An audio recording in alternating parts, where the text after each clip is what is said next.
ایک نوجوان نے ایک عالم دین سے پوچھا، میں ایک جوان ہوں اور نامحرم دیکھنے کے لیے مجبور ہوں اور اپنے آپ کو نہیں روک پاتا، اس صورت میں کیا کروں؟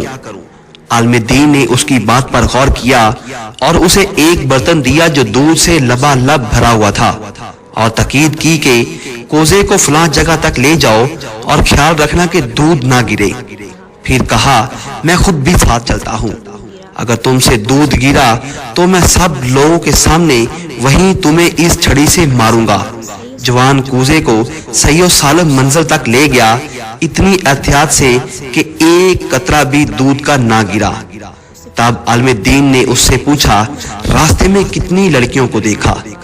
جوان نے جواب دیا، کسی کو بھی نہیں، میں اس فکر میں تھا کہ دودھ کو احتیاط سے منزل تک پہنچا دوں تاکہ لوگوں کے سامنے مار کھا کر ذلیل نہ ہوں۔ عالم دین نے کہا، یہ اس مومن کی داستان ہے جو خدا کو ہمیشہ اپنے کاموں پر حاضر و ناظر جانتا ہے، اور قیامت کے دن وہ نہیں چاہتا کہ اپنے حساب و کتاب کے ذریعے لوگوں کی نظروں سے گرے۔